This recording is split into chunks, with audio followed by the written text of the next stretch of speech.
నా పేరు వై రాంబాబు, అఖిల భారతీయ యువజన సమైక్య విశాఖ జిల్లా అధ్యక్షుని. విశాఖ అతి చిన్న గ్రామంలో ఉండేటప్పుడుగా 32 మంది ప్రాణత్యాగాలతో ఈ రోజు విశాఖ స్టీల్ ప్లాంట్ వచ్చి ఆసియా ఖండంలో అతిపెద్ద పారిశ్రామిక ప్రాంతంగా ఈరోజు ఏర్పడిందంటే ఘనత విశాఖ స్టీల్ ప్లాంట్.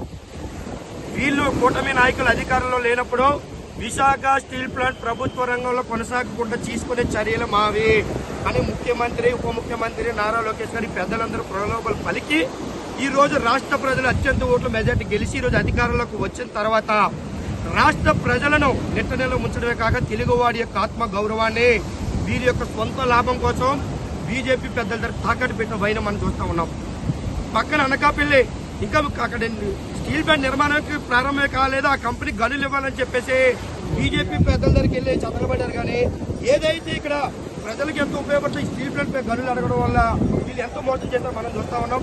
మేము ఏవైఎఫ్ ఏఎస్ఎఫ్ ఎన్నబెట్ట మాట్లాడుకుని విశాఖ స్టీల్ ప్లాంట్ ప్రభుత్వ రంగంలో కొనసాగే విధంగా ముఖ్యమంత్రి గారు ఇప్పుడు వచ్చిన పర్యటనలో స్పష్టం చేయాలి.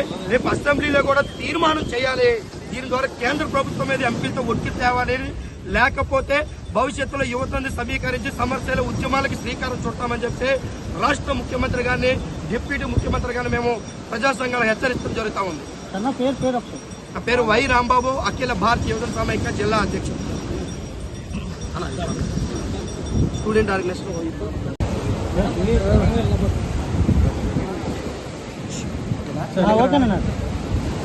Nagaraju, all India student federation ఏఎస్ విశాఖ జిల్లా కార్యదర్శి.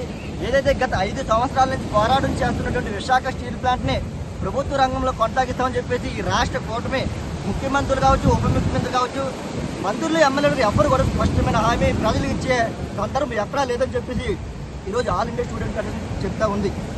దాని మూలంగానే ఆ ప్రైవేట్ పర్సన్కి వ్యతిరేకంగా ఖండిస్తూ విశాఖ స్టీల్ ప్లాంట్ ప్రభుత్వ రంగంలో కొనసాగించాలని చెప్పేసి ఆర్కే బీచ్ వస్తున్నటువంటి బీచ్లో జలదీక్ష ఈరోజు ఈ ఎన్ఎఫ్ఏడబ్ల్యూ ఏఎస్ ఏఎఫ్ ఆధ్వర్యంలో పెట్టడం జరుగుతూ ఉంది. ఈరోజు కేంద్ర ప్రభుత్వం పార్లమెంట్లో ఖచ్చితంగా విశాఖపట్నం స్టీల్ ప్లాంట్ని ప్రైవేట్ పరం చేస్తా ఉందని చెప్తా ఉంది.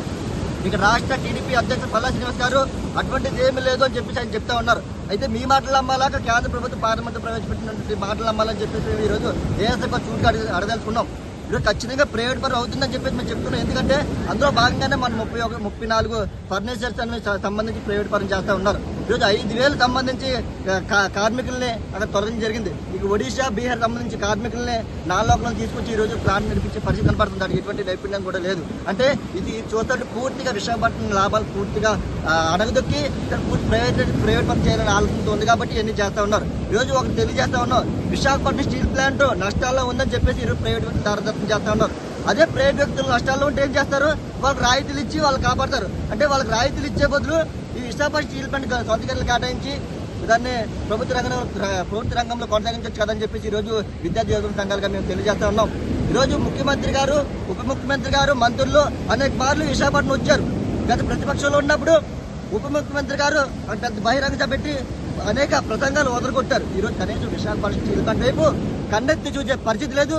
దానికి సంబంధించి ఒక మాట అడిగే పరిస్థితి కూడా లేదు. ఈరోజు చంద్రబాబు నాయుడు కూడా ఈరోజు నవాట్లో మీటింగ్ పెట్టారు. రేపు 11వ తారీఖుని నిర్మలా సీతారామన్ గారు, విద్యాశాఖ మంత్రి చంద్రబాబు నాయుడు మరీ పర్యటన చేస్తూ ఉంటారు.